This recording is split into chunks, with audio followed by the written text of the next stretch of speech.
Alright, the stream is now live.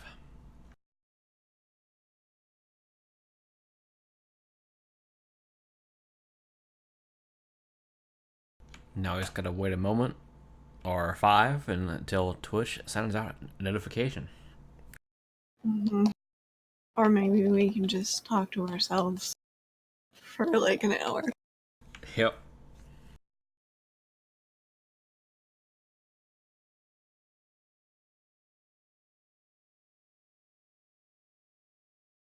I should have had more coffee.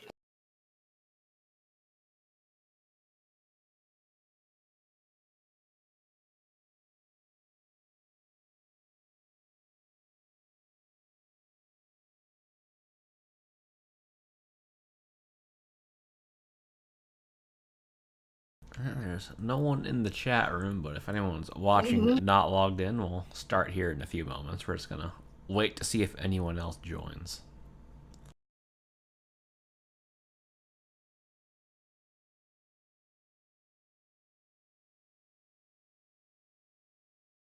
Nobody ever listens to me anyway, so it won't be anything new.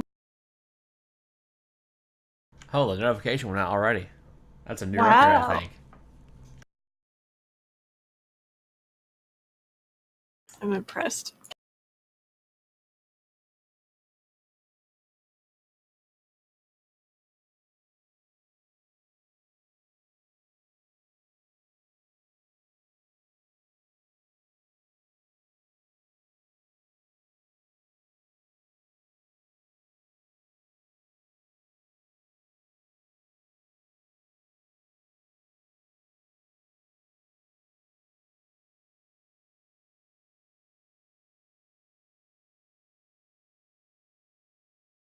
Maybe it will just be us. That's what I'm thinking. That's okay. It'll go to YouTube anyway. Yep.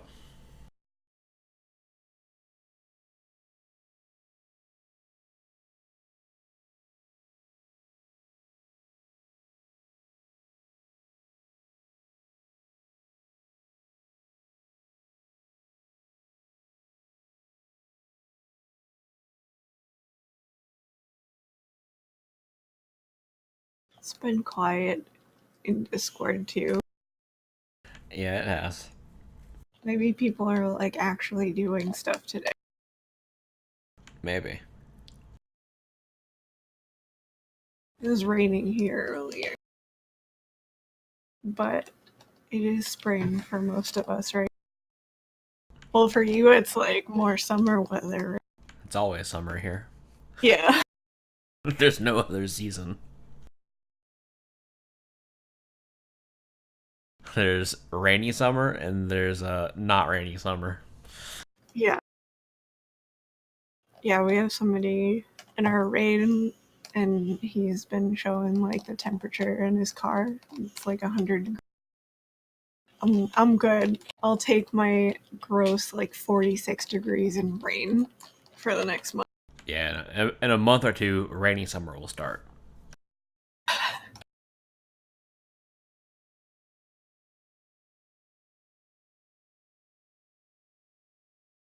I couldn't do that. I hate the heat. Maybe with a dash of hurricane or two. Oh god.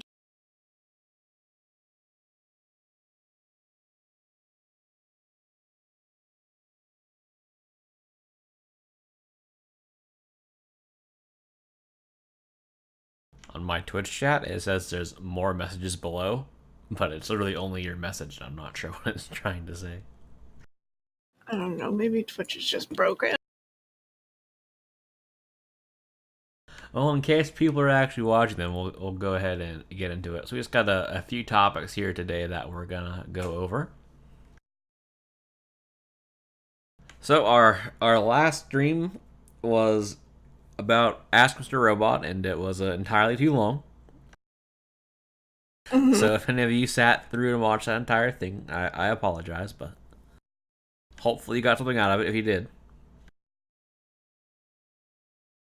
And one of the things I mentioned is that I was going to, after the stream, post on the Ask Mr. Robot forum with a little bit of a reach out statement and a copy of the stream. So I did that later that night after the stream. So we got a couple responses in the thread itself. First one was just kind of acknowledging what was going on there. That in regards to the log review portion, we went over the 3 logs that they linked to show that their simulator matches real logs, and they only addressed a couple of the points there, and they addressed the use of class buffs for classes that weren't present, or addressed the usage of consumables that were not used, such as like potions or flasks and food. So they updated it to account for that, but they didn't account for the other things that were mentioned, such as like the people using their cooldowns differently, like not using trinkets at all in some cases, or not using Shield of Vengeance at all, or very minimally. So there were still things there that weren't really touched on. Yeah. God. I didn't really engage in this thread a whole lot. I read it, but that's about it. So I don't know how much input I'm gonna have. Yeah, so also that the bugs that we talked about were forwarded over, and a couple of the AMR devs came in and chimed in on that. So the bugs that were more of a major issue, such as like both like Divine Purpose and Imperium Power getting double consumed and some things like that, or Shield of Vengeance not scaling off versatility, those were addressed and resolved. Some of the things that we mentioned that we were seeing, like where there was certain buffs or skills that were getting buffed by spells that they shouldn't be. So in some cases, like the mastery ones, those ones were a bit more unclear from looking at like whether it worked that way or not, or whether it was a display bug. For that one, that they did say that was a display bug. But for some of the others that were showing like both physical and magic damage scaling for like the monk and demon hunter debuffs, like Light's Decree or certain trinket effects, they were saying that was also visual. Like in our experience, because we tested a couple of them before the stream, it wasn't just visual, but if you do go to those pages now, they have updated them. So it looks like that's in place now.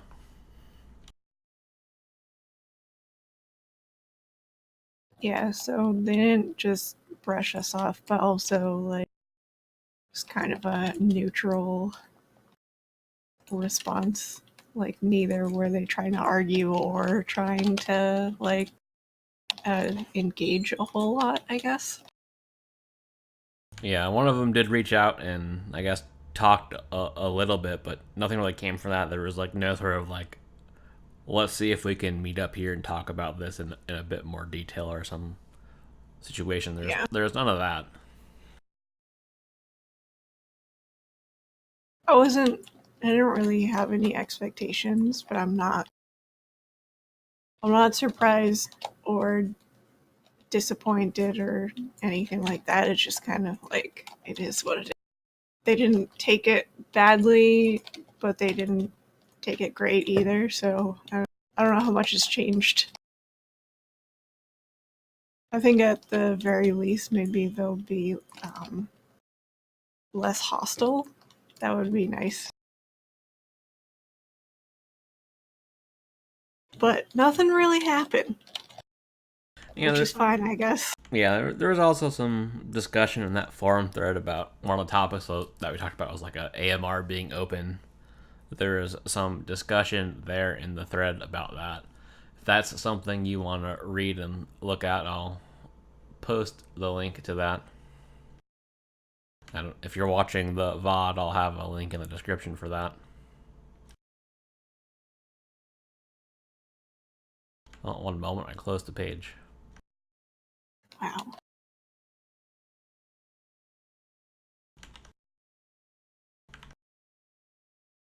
And it didn't copy the link, of course.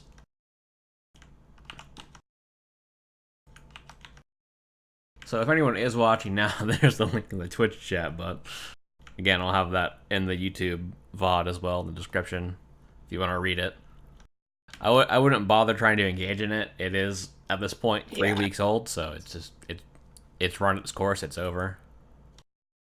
Definitely don't like try to stir the pot. Like, this is the outcome that I kind of expected, I guess. We pretty much all expected this, so Yeah.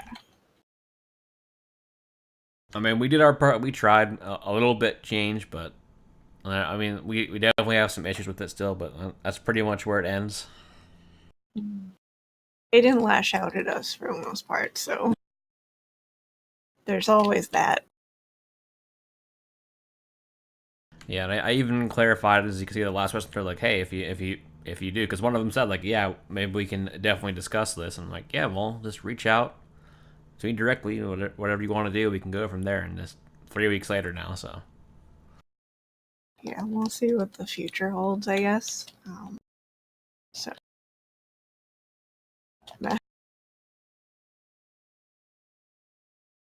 but there was also a couple things that did get updated on the AMR Rec guide. Like, one of the things we talked about was they had the rotation analysis section, but there wasn't one for ret. They do have one here now, though, so we'll just go ahead and touch on a few of the things there.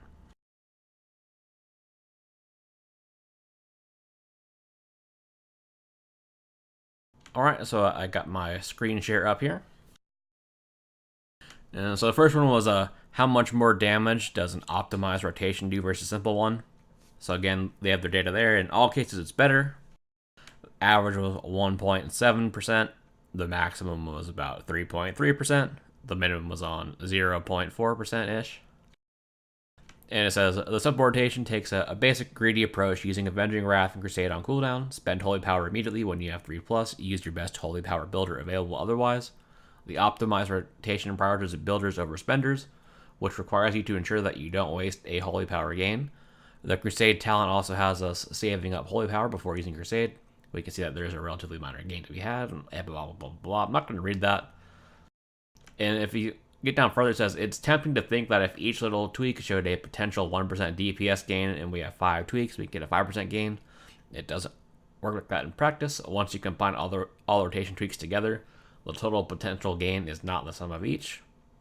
We think this is because some of the tweaks might work against each other a bit under certain conditions. As far as those certain conditions or what tweaks, I would like to know what they are personally. yeah. I mean, I guess I can understand, like, if you have so many variables, right? Some things might diminish others. But I'm not really sure why there's something that wordy there, because, like, unless you're working directly with the rotation and stuff, like, you're never going to notice stuff like that. You know what I mean? Yeah. And as far as this goes, it only addresses the DPS, which if you ask us as well, like we could tell you right away that there's a super optimized rotation and one that's not optimized. In terms of DPS, it's not very large. The largest benefit that you get from optimized rotation is that it reduces the downtime by a considerable amount compared to a non-optimized rotation. Yeah. It makes the game feel better. Feels less shitty, yeah. So it's not just a feeling thing. It's definitely a numbers thing. It's just not DPS numbers. It's downtime numbers. So there's definitely other factors to why rotation is a certain way than just DPS. And I feel that's what's kind of limited here in this approach of the rotation analysis, because they only focus on DPS for us. They don't focus on other things that could occur, such as downtime changes. Mm-hmm. Yeah, because, like, end of the day, I mean, I think they'd agree, like, there's only so many rules you need to follow, and everything else is just kind of, like, nitpicky. You're not really ever going to see the... Which is why I think they always go back to the, well, you can change the rotation. Yeah. Alright, so should Blade of Justice be prioritized over other Holy Power spenders if you won't use Holy Power? The answer is yes. They said this is never a DPS loss and sometimes a slight DPS gain. And as far as that goes, I mean, it's pretty basic, but they could have put some more info here. Like, like you've probably heard us mention multiple times now, the reason that we prioritize Blade of Justice over Judgment is due to the cooldowns. Is that Blade of Justice has a cooldown that's equal to 6 GCDs, Judgment is 7. So if you use Judgment first and then use Blade, they'll both come off cooldown at the same time. There'll be a cooldown clash. So that's why we use Blade of Justice first. So. And this just kind of comes down to like whoever wrote this, like did the work but doesn't actually play the class, probably, you know. Yeah. Which is whatever, but it also makes it seem a little weird that they would have like a giant paragraph up at the top there and then nothing commenting on this, right? Where it would actually be a little more useful for them. Yeah, and going here, it's a lot of some of that. Like, should Judgment be prioritized over Holy Power spenders if you won't waste Holy Power? And yeah, this builds on the previous test. That's always a DPS gain. Or should Crusader Strike be prioritized over Holy Power spenders if you are at 2 charges and won't waste Holy Power? And that one's either way. I'm not going to talk about all these. It's like a good setup where they're like, it's like a question style, right? So if people are like, they have a question, they can just be like, oh yes, I was wondering about that, but I'm not, again, really sure about the Yeah, and I'm looking at it now. Okay. I was reading it wrong mentally earlier. These are all over Holy Power spenders, not other generators. So they're just telling you, yeah, if you can use these abilities and not waste Holy Power before you spend, that's okay. So I don't. So all this was already talked about in this paragraph. So it's actually extra odd now, but. Yeah. I thought originally my first assumption was they were because I'm reading it quickly and just saying okay. I assumed like over other Holy Power generators is how I interpreted that, but it's actually spenders. So Mhm. like I feel like they could have combined that. Yeah. Like should you be seems... using your Holy Power spenders if you won't waste Holy Power? And they could have said yes with possible following exceptions, such as you only have 1 charge of Crusader Strike.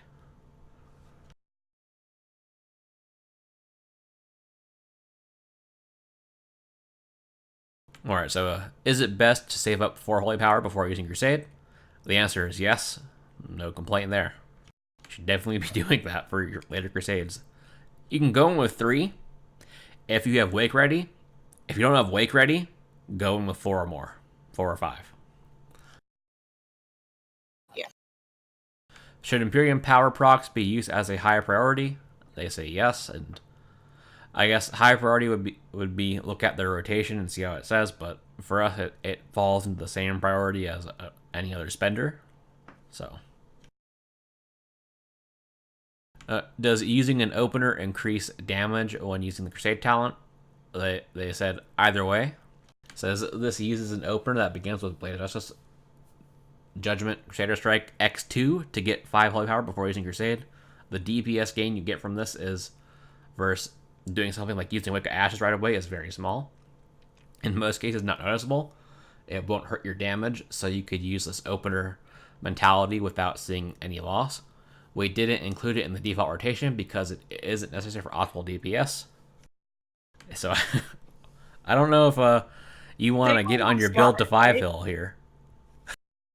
I mean, they're right. You can build to 5. It just the Narcoles special feels like shit. That's all. I don't know. It's like they said, it's such a small difference. I would disagree with like it's kind of bad practice to use Wake outside of your cooldowns, right? Just in general, as far as Feely goes. Because like that's one thing is like they again are focusing so much on numbers, right? But I mean, I would agree. Yeah, you can build to 5 and really not see a huge difference as opposed to building to 3. They're right about that. It's just a matter of it feels like shit. That's all. Yeah, I think one of the other points there is that you have to compare it to whatever their default opener is, which I haven't done it in a while, so I'm not entirely sure what it is. So I'm not sure how it I, plays out. I think it actually, if I remember right, their regular opener it builds to 4, then it uses Crusade, and then it uses Hammer of Wrath. which is real odd. Who So would if want you're already to? comparing an odd opener to an opener that we also consider odd, it's odd. Yeah, Like I mean, we recommend the like build to 3 first, right? But literally, like the last time I did tests, it was like 10 DPS difference from what they're suggesting yeah, here. it's not a large difference, but also the thing about the opener is that your gear, you get the gear you get, your rotation, you can try to follow it, but there's things that are going to happen in the fight that'll push your DPS either way. And then there's the opener. The opener is fairly static. It's something you do at the start of every fight, with a very few exceptions. It You have complete control over the opener. So if you know the opener is a DPS improvement, and all you have to do is memorize a small sequence of buttons, you may as well do it. Yeah, If there's something in the game that you have control over, you should take advantage of that. Is how I feel. yeah. I mean, like I said, the build to 5 is so minuscule, but I definitely would never recommend somebody use Wake outside of Wings. That feels terrible, man. Yeah. So the second one was, or not the second one, but other question was, should potion and trinkets be saved for 10 plus stacks of Crusade? I mean, they're Look at right this. here. Either way, depends on the situation, right?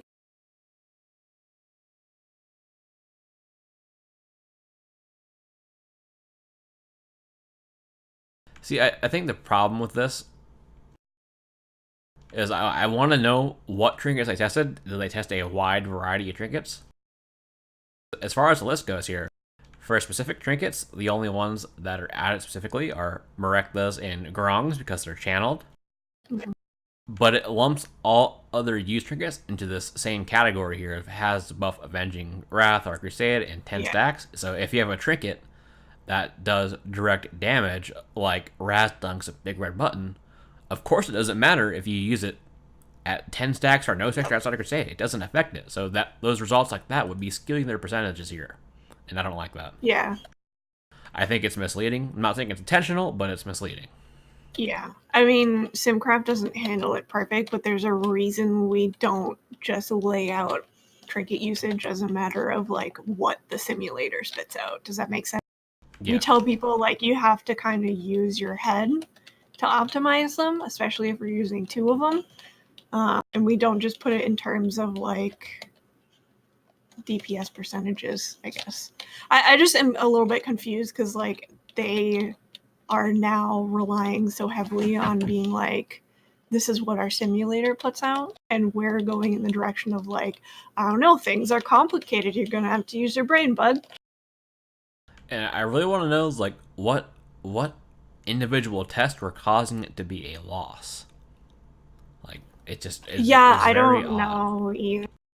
Like the only thing I can imagine would be like on weird fight links where maybe it got like slightly less usage, but I don't know.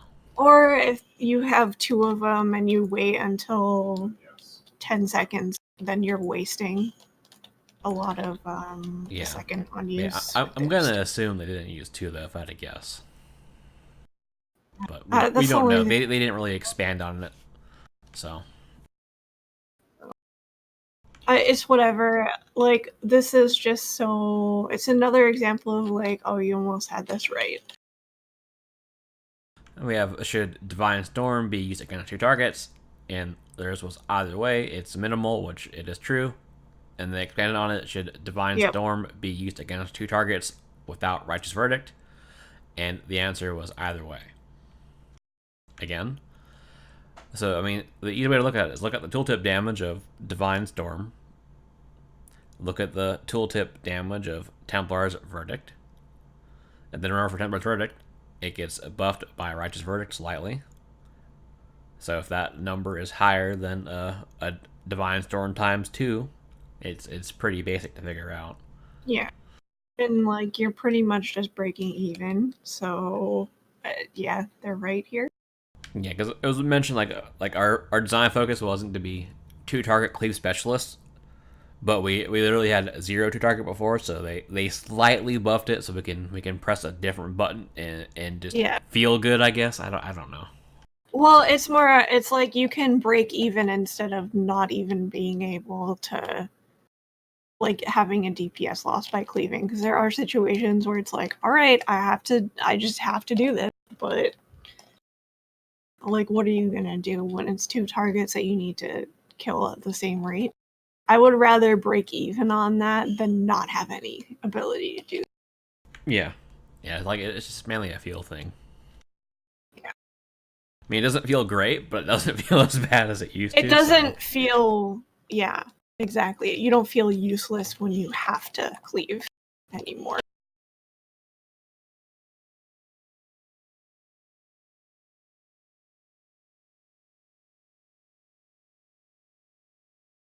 But yeah, I don't know anything else on this whole thing. yeah, so that really concludes it for AMR. So we'll move on to a couple other topics here. First one being raid bots. There has been a few raid bots updates to Top Gear. These happened a few weeks ago, so you probably you might already know about them by now. But if not, if you miss a notification on the site or don't look at their Twitter or whatever, we'll talk about them here. And so one of the things that you'll see now is when you do look at the percentages when it shows them. If you have the box checked, this is now all compared to your currently equipped gear. So in my case, my equipped gear is already the best choice. So not it's all results are lower than what I'm currently using. But one of the limitations before is that when you simmed a lot of gear and there was like over 200 sets, because by default raid bots will only show 200 profiles, you could scroll to the bottom in some cases and you wouldn't be able to see your equipped gear because it was too low on the list. But what it does now is it will have your equipped gear in the list at the bottom if that's the case, instead of being off the page. So that's a bit nice. So the other changes are like in the background before when you were sending in like gems or enchants. Sometimes what it would do is like on rings, like one ring would be haste, one ring would be mastery, but then it would sim the same thing where the first ring is now mastery and the second one's haste. I believe in one of the updates he actually changed that a bit, so it'll use less iterations now and not needlessly sim those same combinations just because they're in different rings, which is nice and for gems. Super nice. Yeah. And the biggest change here is these little the menu. This is a little menu next to each result. If you click on it, you have more options like run and optimizer, run and quick sim, run and stab which there's no point, but and copy to clipboard. So if you want to see how these different results perform in a certain scenario, you can copy it now. If you just want to run it in Droptimizer, you can run it in Droptimizer. If you want to just do a quick sim, you can do a quick sim. If you have a different idea of what you want to do, you can copy it to the clipboard. And if you do that, you go to copy to clipboard. And say you want to go to advanced. You can paste that in advanced. Then you'll see here, this is the Raidbots generated SimC input combo from this report. It reminds you what it is up top there. And it has it set up there for you.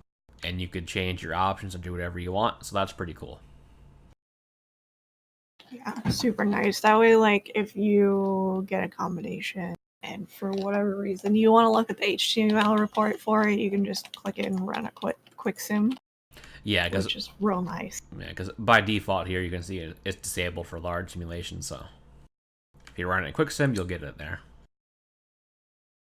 And we'll just do this really quick. It loads it to the page here. You still have time to change your options. Then you can run it.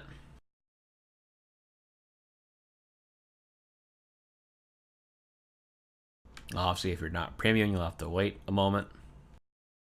And for waiting mode anyways, that's Yeah, they need to find you a flight master, dude. There we go. We got a flight master finally. And there you go. You got your HTML report. If you want to look at that for whatever reason, for whatever you're looking for.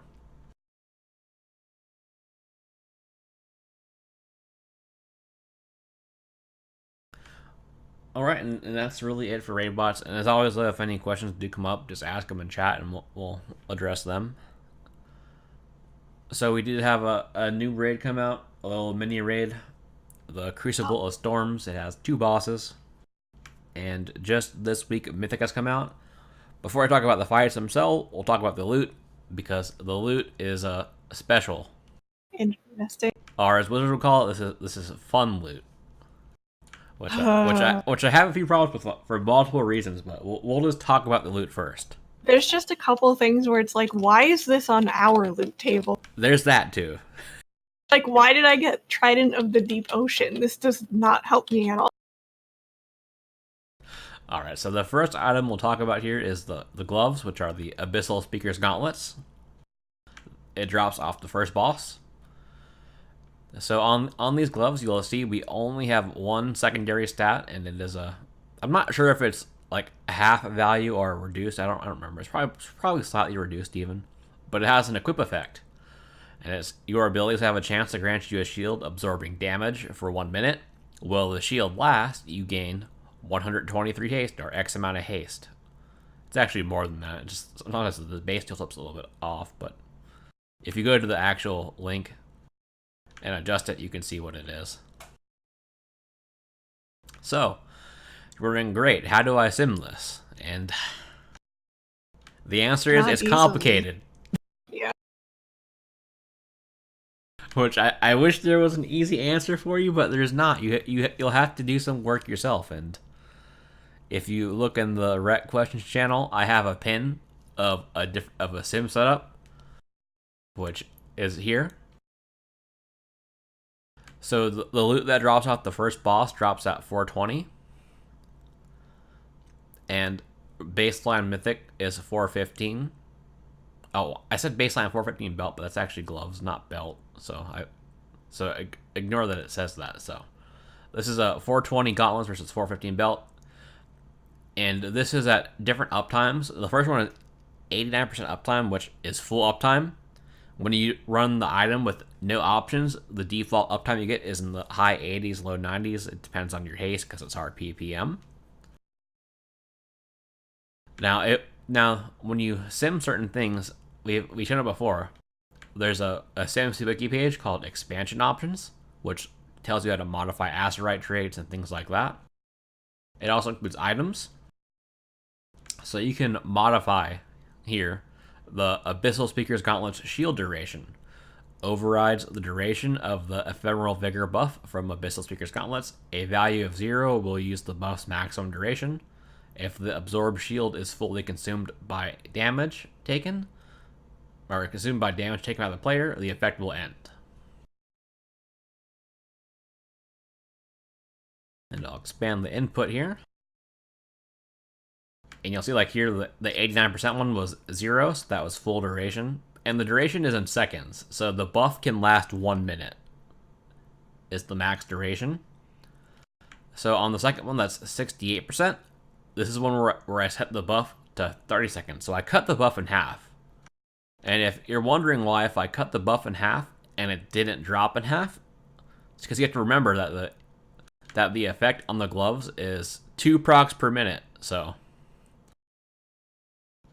it doesn't change much because it's still going to proc twice in that minute. So then there's the 53% uptime, which I changed it to the buff duration of 20 seconds. And also one where the shield only lasts 10 seconds. So in some cases, the gloves can be alright. In general, if it's a fight where you're taking a lot of damage, the value will come just from the absorb and not the stats. So that's one way. But in terms of just pure DPS, this is how it kind of works out. It's more fun than actually optimal, I guess. Fun in quotes. Yeah. Then we got the Trident of the Deep Ocean. Why is this on our loot table? Exactly. This should not be on our loot table. This should pretty much only exist for blood DKs and bears and monks, but we got thrown into the list. And in terms of pure DPS, this thing is trash. It's shit. If you want to find a situation where it's actually useful, I could think of one fight, and that would be Mythic Jaina, and it might be okay on there because you're always taking damage. But Or just like pretend it doesn't exist. I resent this weapon. This thing shouldn't exist. And you think, hey, how do I sim this? And the answer is, it's really complicated. So just pretend it doesn't exist. Just to cover it though, if we go here to the expansion options, we see the Trident of the Deep Ocean. So overrides the duration of the custody of the deep absorb buff from the Trident of the Deep Ocean. A value of 0 will be max. If the absorb shield is fully consumed by damage taken, the effect will end. Note that the effect is RPPM based on damage taken only and will not proc in the normal scenario of a non-tank simulation. So by default, this will not proc in your quick sim. You're wondering, how do I make it proc? Well, you scroll up and you'll see there's a lot of categories here, and one of them is raid events. And now you go here to learn some stuff. It tells you how certain fights work, like heavy movement, light movement, casting patchwork, hectic dag cleave, and things like that. But it also gives you this classic syntax section, which tells you certain things like how to cause damage, how to make your character move. So if you want to simulate taking damage, you'll have to use this raid events damage, how much damage you want to take, and the cooldown on that damage. Or don't. Yeah, the answer is really don't. But if you want to know, it involves this. You can do it. I shouldn't discourage people from like learning tools. Yeah, I really don't know what happens if a DPS player dies in SM, or if that's a thing. So if you're doing this damage, I would also recommend you set up a heal event to heal for the damage you just took to be safe, I guess. But because honestly, I did not test what happens if you just add raid damage and no healing. I really don't know what happens in the sim. Because again, it doesn't matter. So this thing is on our loot table for God knows why. Which leads us to our next item, the Idol of Indiscriminate Consumption, which is a trinket. I had a DPS bid on this week, and I was like, you don't want this. I'm not sure why you bid on it, but you don't want this. It is not a damage trinket. Yeah, so again, this is a tank trinket. It is not a damage trinket, but it is on our loot table, so. It's just, like, on single target, it does, like, 8,000 damage every minute. Like, who the fuck wants that? Not me. Yeah, the main draw for the trinket is that you are healed for the damage that it does, and that's pretty irrelevant for a DPS for most cases, and you'll see it feeds on 7 allies or enemies, and the way that works is it'll prioritize enemies. If there's enough enemies in range, it'll only use the enemies. If there's not enough enemies in range, it'll suck some health from your raid members. And if you're wondering... Oh, go ahead. When I tested this on PTR, it didn't just do it from raid members. You could run about town and leech life off of people. Yeah, so, you can leech life off people, I was going to mention. Only if they're a certain level. Like, a level 1 player, you can't leech off them and just kill them. But... And it scales like PvP skills do, so if you hit like a level 100 player with it, it's not going to do 8,000 damage. I was trying to kill people on PTR with it, it just doesn't work that way, unfortunately. Yeah, it doesn't work on NPCs in town, but I'm not sure how it'll work on fights where you have NPCs helping you. I'm kind of curious. I don't know that not that it matters, I'm just wondering. Yeah. I don't know that they're smart enough to flag NPCs that are helping you as something that you could do friendly damage to for that purpose. It's such a dog shit trinket though, like it's a tank trinket. That's it. Yep. Now, there is one trinket, though.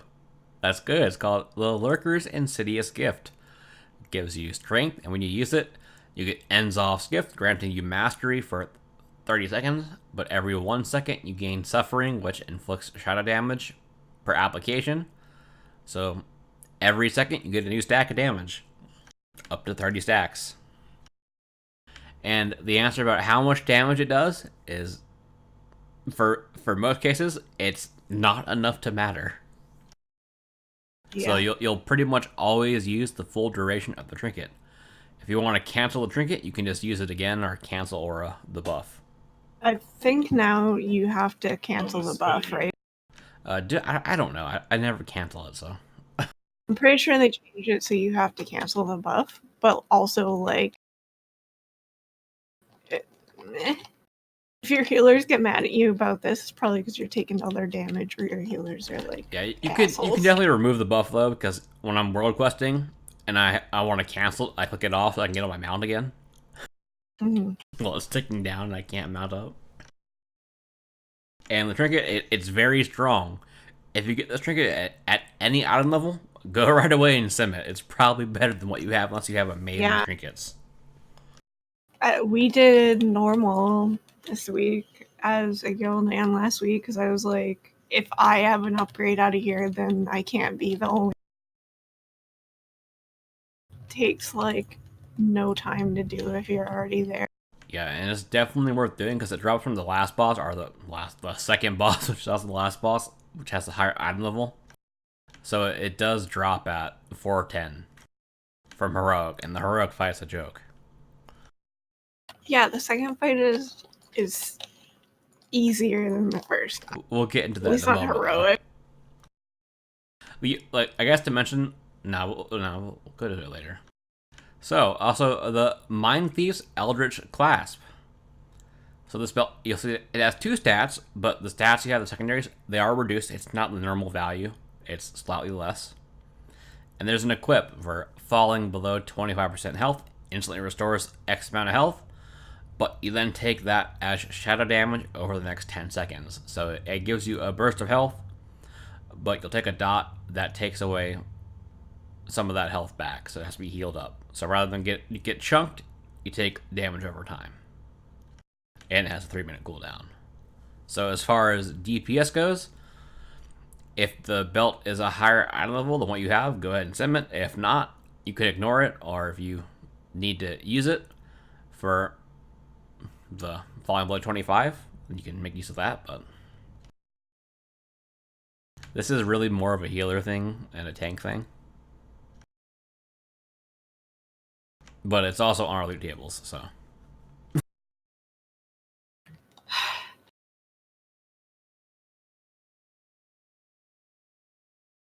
Which brings us to our last item. The Leg Plates of Unbound Anguish. So this item, it has a single secondary, which is haste, and the equip is if your target has a lower health percentage than you, your damaging abilities have a high chance to sacrifice 2,490 of your health to deal shadow damage. So it does more damage than it takes away from your health, and the proc is actually good. I also resent these because they're actually good. Like, I have a pair of 400 legs, and I got 395s of this, and they're by not an insignificant amount, and I resent that. Yeah, so if you do get these legs at any item level, you should probably sim them first before you throw them away. Because, again, they're good. Or live in ignorant bliss and don't sim them and just get rid of them. Yeah, for me, they replaced my 415 socketed pants with a pair of 410s, so. The proc is strong. I don't know why I have such an issue, but why is this raid? Why does this raid exist? Yeah, so here's part of my rant. So I guess their interpretation is that players want more fun, interesting effects, so they made these items, right? But also one of the things that they're trying to do is like, oh, we We want it to be clear when items are upgrades for players. So they don't have to sim them. And those two philosophies, they conflict very heavily. Yeah. You can't make I fun items and non-fun items and expect players to look at them and reasonably know which one's better. Yeah, because if you get this pole arm and you're like, damn, that's a 10 item level upgrade. Ian has a coaster told me that that's going to be an upgrade for me, so I'm going to put it on. That poor new player got scammed. Yeah. And that's You why I gotta take it resent for a it. ride on the Hazard coaster. Oh, God.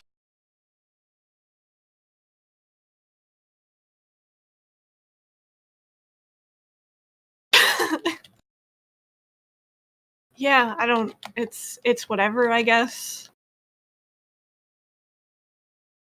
Yeah, so TLDR, the pants are good, and Lurkers is good. Get those and you're golden. Yeah. But obviously sim them. Don't just get them and put them on. Definitely still sim them. So about the raid itself. So I've done the raid on normal and heroic. Obviously, if you've seen any of the mythic progression this week, melee is banned from this fight. So especially ret paladins, because we don't bring a debuff. We'll help warm the bench with the Death Knights. Yeah. So as far as normal and heroic goes, you walk in, you kill the boss, you kill a lot of trash, which takes longer than both bosses, and then you kill the second boss, and you get loot. Especially if your raid likes to kill each other. Then trash takes significantly longer than the bosses take. Yeah, or then you find out that no one is using the crown, so then someone picks it up, and then you gotta wait 30 seconds until they can use it and kill the mobs. Yep. And For me, it's like I'm doing loot, and then I walk up, and the entire raid, like half the raid is dead. Everything is chaos. They pulled the whole room. The tank is MC'd, and everybody's yelling. And I'm like, what happened while I was gone?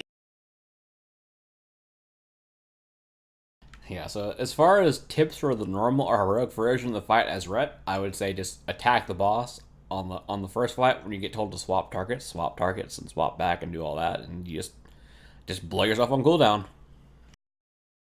Yeah. Don't interrupt unless your raid leader asks you to. Please.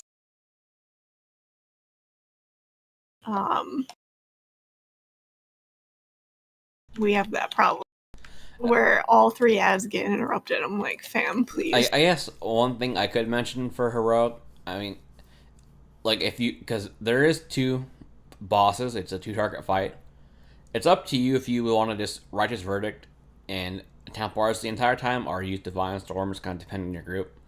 For in my raid, they just wanted the single target, so I just didn't bother using divine storm at all. I just kept righteous verdict. But again, the difference between those two is very small. It's minimal, but if you want to cleave, then you can run zeal and press divine storm.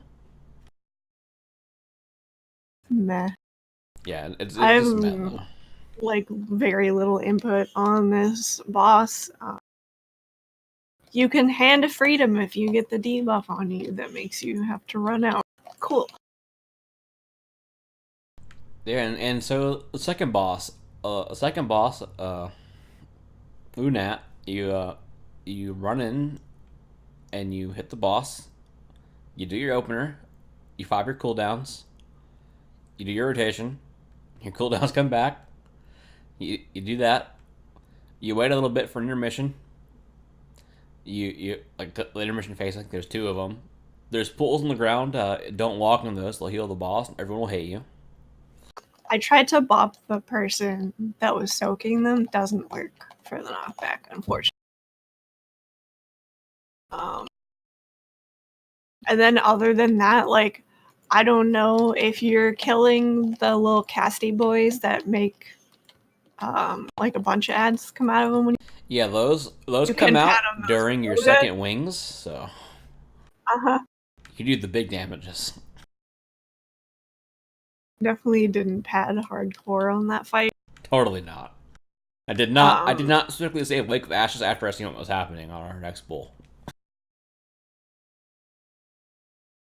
you can. I would recommend not trying to pop. Like, if you don't have to use a cooldown during intermission to live, don't. You shouldn't have to use a cooldown during intermission to live. Because obviously Shield of Vengeance isn't going to hit anything. Yeah. You can bubble and not get stacks on the I-beams too. That's literally the only things that I found that were like fun, good about being red. But isn't in the fight if you drop below 25 you die? Is that it? No. No, I don't think so. You can. There's just the thing where you can't be healed and you have to eat other players. Yeah, I don't know anything about these fights. I just walked in and pressed buttons, so.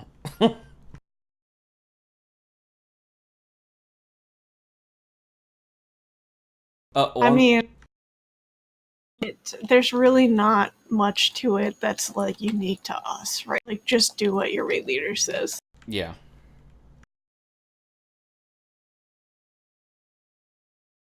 One thing I forgot to mention though is that we did bring up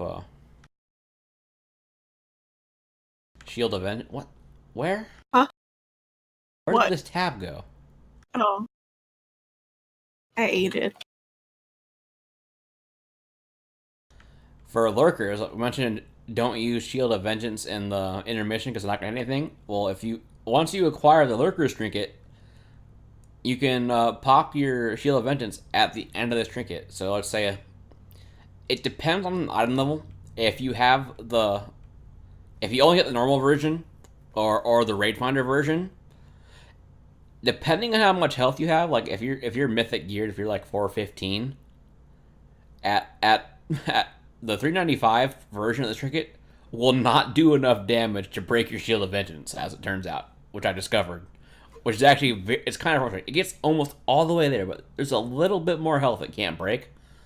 So if you have a low level version of the trinket, you'll want to use it when you're at like 15 stacks, because Shield of Vengeance it lasts however long it lasts. It's about that. So if you use it at 15 stacks, it'll use most of your Shield of Vengeance. If you have a higher item level version, you could wait a few more stacks into it before you use Shield of Vengeance. And it's just a good way to pop it. Yep. I don't resent that trinket. It's alright. It's fine. Yeah, it can I like hang it. out. I mean, We have so many like uninteresting trinkets that this one's fine.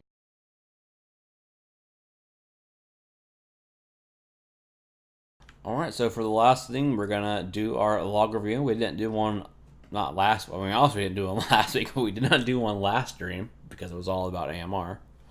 So this week we had a log giveaway again. There wasn't really any entries in the log giveaway, so I went into direct questions and found someone who posted a log, and we are going to go over their log. So, I forgot the guy's name already, so I apologize. One moment. I'm real bad at names, so same. So this is from Valors of Men in the Discord here. This is his log for Heroic Conclave. He was trying to get some help. No one helped him out directly because a lot of times we usually don't with logs. We wanted resources like WoW Analyzer in the pinned video and how to do it yourself. And if you have any questions, you can go ahead and ask about it and we'll be glad to answer them. But in this case, because we're doing the stream anyways and we need a log to review, we're going to do it here. So this is just on WoW Analyzer. So we'll start off as we usually do. We'll look at the character. It shows their talent setup here. It's a pretty straightforward setup. It shows their Azerite powers they have. On first glance, it seems appropriate. Nothing out of the ordinary. They have a Rage trinket for their on-use trinket, and just everything else is passive. So nothing really sticks out from this here. one thing we'll check that we tend to do more from the Warcraft logs itself is check for any food buffs and things of that nature. So we'll go to buffs here. So there is a food buff, there is a flask, no rune, and for potions, there was no potions used. So not using a pre-pot and a second pot, or either of the two, that'll definitely lower your DPS. So, and potion prices have dropped. They're not super expensive now on my realm at least. I can actually get them for about 110 gold now, which is great. I mean, even on my tiny little server with like 3 people, they're really not that bad.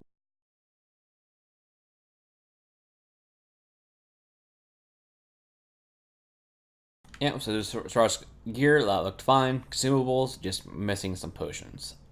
So we'll go to the timeline here and look at the opener. So for the opener, he went Judge, Blade, Templars, Wake, then used Crusader Strike, and then Pop Crusade. So it's definitely not a whole plate standard. Of mom spaghetti. Yeah, it's definitely a bit of a spaghetti opener here. Wake was used outside of Crusade. And after Wake was used, which gives you max holy power, he used another generator, and then he popped Crusade. He almost did it. It's like, I don't know about you, but sometimes I really think that I hit my wings, but I did not. Oh, that happens all the time. Level now. Yep. And that's when I start swearing to myself about the GCD on cooldowns. Same.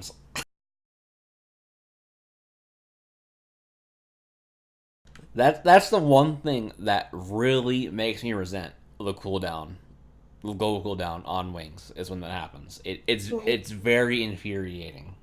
Because it's like that one thing just messed everything up. Because what happens, you'll press it, and for some reason when you press it, like the cooldown on sweep will start, so you think it went off, and nope. Nope, something else did.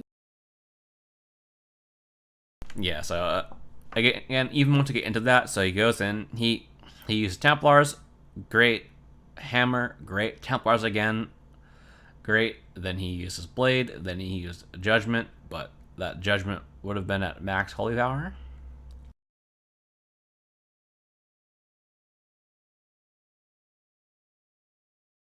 Not ideal. Yeah, and one thing you might see here is that you'll see he had an Imperium Power proc, but it wasn't used, so it's a bit odd. And you also see during his crusade he used Eye for an Eye, which also odd choice. And looking past the opener, like in his third crusade as well, he also used Eye for an Eye during his crusade. And in general, Eye for an Eye is not super strong. On Conclave, it can definitely be okay because there's a lot of physical damage because of the bleed. But it's usually not something that's lethal, or at least lethal enough to warrant using it to waste a GCD during your major DPS cooldown, at least. It's not really an offensive talent, right? This is just an extra defensive. Oh, I forgot one thing on the gear section. So let me hop back. So on his character, one thing I did notice is that every enchant and gem was haste. And it's possible that semming character, that's what you get, but most likely not. Now, there's no reason to go back and replace all your gems and enchants as it is, but when you do get new gear, like a new ring, or a new item that has a socket, or a new weapon, you should make sure to sim those enchants on top here on Raidbots. And just go to Raidbots one quick second here. We'll go back to top gear. You have the SimC add-on, you paste in your input there. You scroll down, and you choose your enchants, you choose your gems, and you don't need to replace existing ones. You don't need to do this. But when you sim a new item that is not yet gemmed or enchanted, it'll try the different combinations for you. So make sure to do that for future gear. It's small, but it's worth doing. I have no comment because you're significantly less lazy than I am. You are giving the proper advice. Do it as we say, not as I do. I think the best reason to sim that is because for some reason the haste gems cost like 10,000 times more than the other gems. So there's a cost benefit there, at least in my realm, to actually simming it and finding out you don't have to spend 1,000 gold on the haste gem, and you could spend 10 gold on a crit gem. You should get a handy Thor just to stock you a guild bank, and then you don't have to worry about that. Yeah. All right, and we'll continue with this. We'll go to his second crusade.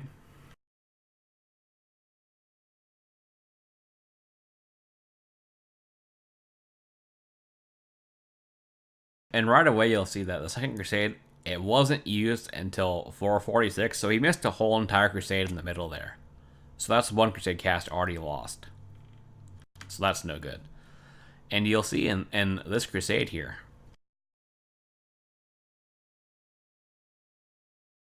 this is the entire crusade on the window. He goes into crusade, he builds, which, again, the first move in your crusade should be a spender, not a builder. Then he builds there, then there's some downtime. There's a hammer cast, which I assume is on our raptor. There's some downtime. There's another spender, and he used 2 spenders. This dude was running around or something. And so crusade has to be built up. It has stacks. You start off with 1 stack, and you'll get a stack for each holy power spent. So you need to use 3 spenders to get there. So he didn't even reach 10 stacks, and there's just an incredible amount of downtime there. Yeah, this is like a situation where, like, whatever, this stuff happens sometimes where you, like, hit your cooldowns and you're just like, oh crap. And you have to run around and do things or whatever. Just, like, shit happens. But, you know, he did come in the Discord and was like, I don't understand. Somebody help. Yeah, and looking at the fight, or looking at the replay of the fight on Warcraft logs, a lot of times, like, well, I'll jump back a bit earlier here. And, like, this period of downtime here, like, he was sitting next to the boss the entire time, but he wasn't attacking it. He was kind of just auto-attacking it. He wasn't using his abilities. I'm not sure what went on there. Because they probably just didn't want to kill the boss yet, because they probably didn't want it dying during whatever. Yeah, well, everyone was still killing. I'm not sure if he was listening and they weren't, or what the deal was, but... Yeah. Or maybe, you know, he just went and got a snack. And that's what I'm more inclined to think, because at this point here, at this downtime, he runs out of range. He didn't have leap or anything on him. He just ran out of range and kind of sat there for a bit.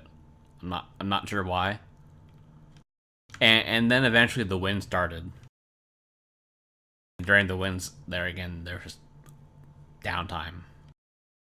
Not doing anything there. Distracted boy. Yeah.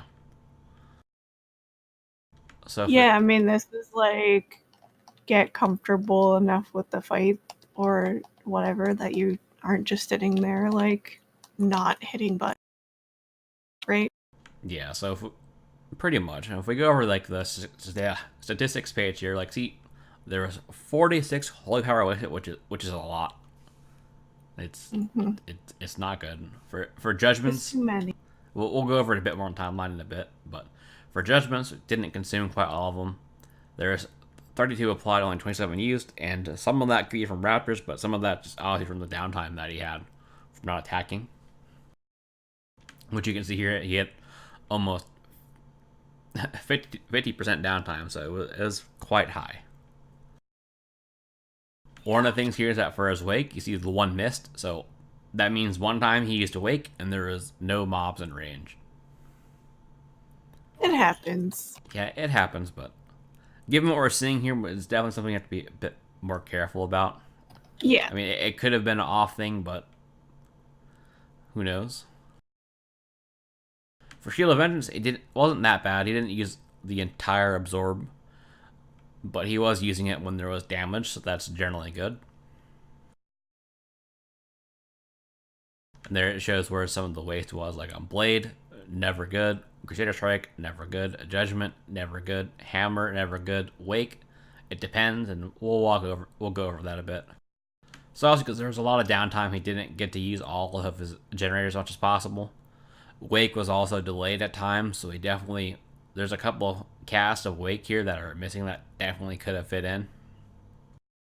For Crusade, getting a full 5 Crusades wouldn't have happened. He definitely could have got 4 full ones. He could have got part of a 5th Crusade if he was using it on cooldown, but he only got 3, and that 2nd Crusade was pretty scuffed because it was kind of like nothing happened during it. He did nothing. Yeah. Yeah. One thing that doesn't show up here, which is on the log, is that he is a Light Forge Draenei. So he has Light Judgment. He only used Light's Judgment twice. On that fight, it could have been used 3 times, so he was missing 1 cast of Light's Judgment there. What's a bit odd is that he only used Crusade 3 times, but for the trinket, he's using Rage. He did use Rage 4 times, and his second use kind of lined up where Crusade would have been if he used it. So I'm wondering if maybe he pressed it. Yeah, so I'm wondering like maybe it's macro together and he was GCD locked and didn't realize it and it just kept playing. I'm not entirely sure. So one thing you'll see here is that he had 22 Empyrean Power procs.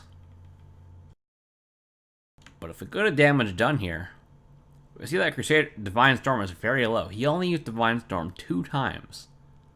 So there was 20 Empyrean Power procs that were not used. Which is massive. Ideal.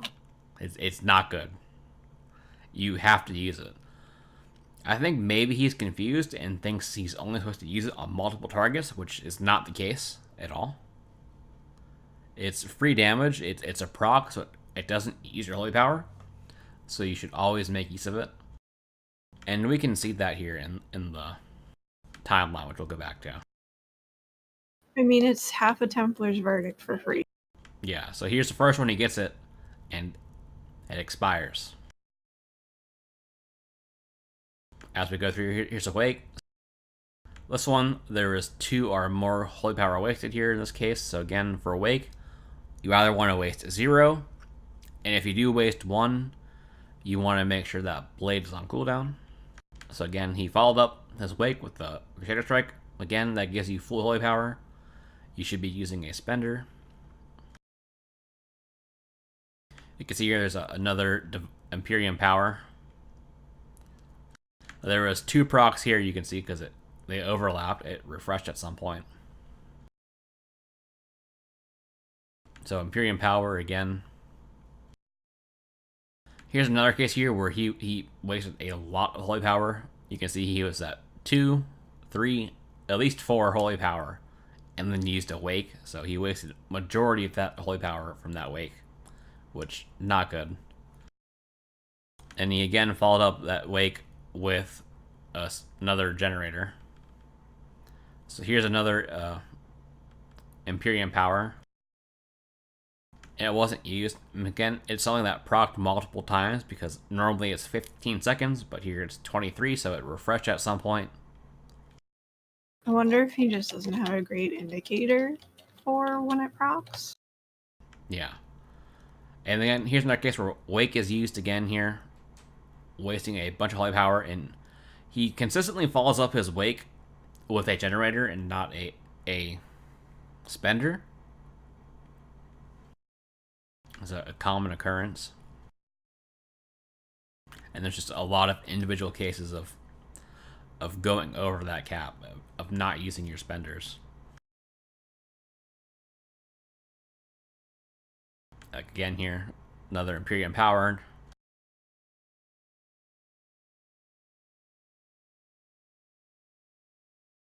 He followed up with the spender that time.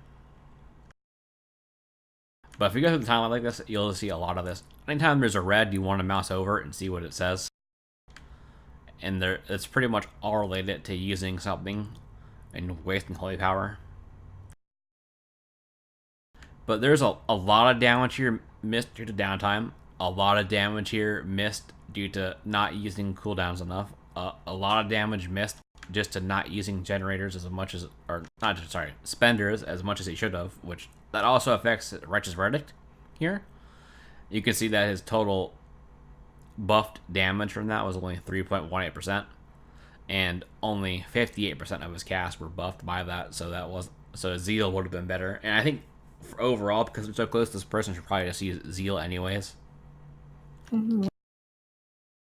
But this is definitely a case where you want to go look at a guide. Any of the guides in the Red FAQ, look at the rotation section. Start there. That's the most important thing, is you want to see the rotation. And for rotation help, you definitely want to consider using the add-on Heat Killy. We talk more about it in the Red FAQ there, and there is a link to it. The other thing you really have to pay attention to is that, one, it won't show you the proper opener, so you want to make sure to learn your opener. So any of the guys will tell you how to do that. And you don't want it to tell you when to use your Crusade or cooldowns. You want to know when to use those yourself. And cooldowns refer to like Crusade and Trinkets and Potions. You'll just want to learn when to use those yourself. And pretty much use Heat Killing, learn the rotation a bit, learn to stick on the target that you're attacking, and not have so much downtime. Maybe go do like LFR or something so you can get a little comfortable in a less chaotic situation. Yeah. There's no shame in just practicing your rotation on like mind-numbing content. The more it becomes muscle memory, the easier it is when you're doing a fight like Conclave on her. Yeah. One little odd thing here, I'm not sure if it was intentional or a misclick, but he did taunt the boss at one point. So, generally don't want to do that unless like a tank died and you're trying to save somebody. But in this case, everyone was still alive, so I'm not quite sure what happened there. Oops. Yeah, but it's generally just a lot of work there on the rotation, which the easiest thing to do is install Heat Killy and learn from that. But also make sure to read a guide and supplement that so you know why it's telling you to press certain buttons. And just get used to the game. It looks like you're maybe new to the game or new to the class, and just playing more, you'll get more used to it. Yep. Sometimes it's just practice.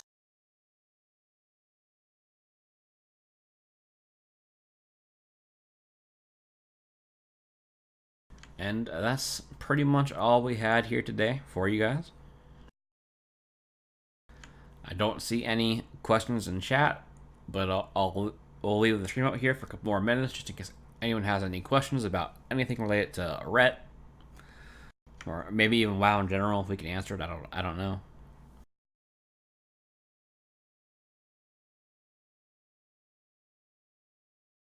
I guess one thing to mention is that I don't know when our next Prot or Holy stream will be.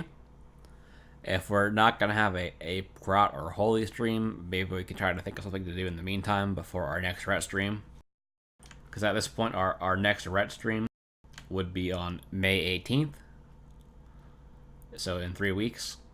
So if we're not going to have a Holy or Prot stream in the meantime, we'll see what we can try to do to have something in the as a filler, whether WoW related or maybe like a game night kind of thing. We'll have to see. Yeah. Just hanging out with people, maybe. Right now, everyone's pretty much dead inside because Jaina, or the raid in general, so. Yeah. Yep. Or apparently everyone is moving, so. Yeah. It'd be like that. Yeah, so as far as using 2 on-use trinkets, it's talked about more in the Red FAQ there in the trinket section. There's a whole block about using trinkets. So in your case, you have 2 on-use trinkets with Crusade, for example, Medallion and new trinket from Crucible. And the way I would do that, I would use the lurkers first because it's going to last the entire duration anyways. And then just use your Medallion second. Mm-hmm. That's the, like, in general, you want to just look at what you have and say, how can I get the most uptime on these inside of wings, right? Can I waste the least amount of time? Yeah, Lurkers is actually great in that regard because it does last the entire duration of Crusade plus Light's Decree. It makes a second on use trinket pretty strong. Mm-hmm. I had that with the bee for a real long time. Real long time. I just got rid of it a couple of weeks ago. Now, did you sim Lurkers and be together by chance, or did you just completely avoid that? I haven't gotten lurkers yet. No. Are you ready to use both of them together? No, absolutely not. I have only one on use right now, which is super nice.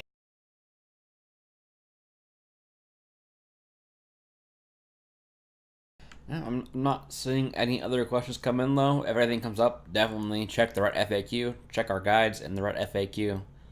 If you need more help or something's not quite clear, ask in Ret questions. I'll have this VOD uploaded to YouTube at some point, so if you go to the YouTube channel, which is in the description down there, you can check that out.